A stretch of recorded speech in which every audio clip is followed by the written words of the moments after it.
دوسری چیز یہ ہے کہ دیکھیں اب چیزیں ہو رہی ہیں تیز.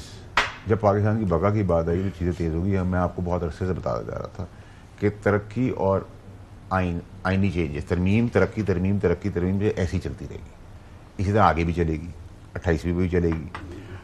دوسری اور موسٹ امپورٹنٹ چیز ہے کہ دیکھیں ایک ہمارے وہاں کوئی نیوٹرل باڈیز نہیں ہیں جدھر آپ انصاف دینا جانتے ہو. ٹھیک ہے جی، آپ کو بڑی کلیئرٹی ہونی چاہیے. ہم عدالتی نظام کی بات کرتے ہیں تو اس میں ہمیں بھٹو صاحب کی پھانسی یاد رکھنی چاہیے. پھر 45 سال بعد اس کو غلط بتایا گیا. پھر اسی طریقے سے آپ نے پی سی او ججز کے تحت ججوں نے مشرف صاحب کو سٹیمپ کر کے لیگلائز کیا، پھر اس کو ریورس کر دیا. عمران خان صاحب کو صادق امین کا سرٹیفکیٹ دیا، پھر اس کو ریورس کر دیا. میاں نواز شریف صاحب کو باہر بھیج کے ان کو ڈسکوالیفائی کر دیا، پھر ان کو ریورس کر لیا.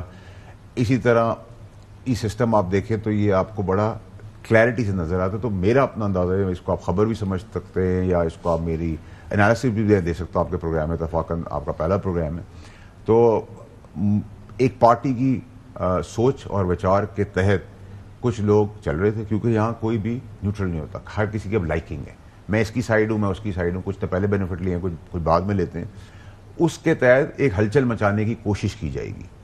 تو میں جو آپ کی خبر ہے یا انصار عباسی صاحب کی خبر ہے اس کو اس زاویے میں نہیں دیکھ رہا. میں سمجھ رہا ہوں کہ یہ اس سے پہلے ایک ہلچل کی کوشش ہوگی اور کچھ استعفے آئیں گے، ایگزٹ اسٹریٹجی ہو جائے گی. کچھ استعفے آئیں گے. جو صاحب آپ بہت اسمارٹ اینکر ہیں، آپ میری بات نکلنے سے لفظ پکڑنے سے پہلے ہی بات کر دیتے ہیں.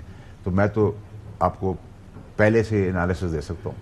تو انصار عباسی صاحب ایک کریڈیبل اینکر ضرور ہیں، جرنلسٹ بھی ہیں، لیکن میں ان کی اس خبر کے اندر میری مطابقت سے ایک ہلچل مچانے کی کوشش کی جائے گی، فلاپ ہلچل، اور وہی ایگزٹ اسٹریٹجی. اب جو آپ نے یہ جو مسئلہ ہمارے عدالتی نظام کا بتایا ہے، رہا ہے، تو کیسے ممکن ہے کہ اس اب کے بعد جو ہے یہ معاملات بالکل ٹھیک ہو جائیں گے؟ دیکھیں گومن صاحب، ایک تو ہماری جمہوریت کو 75 سال ہوئے ہیں، 100 سال نہیں ہوئے. ہم ایوالو کر رہے ہیں، اور یہ ایک دن میں مسئلہ حل نہیں ہوگا، یا ایک کوئی جج یا ایک کوئی پالیٹیشین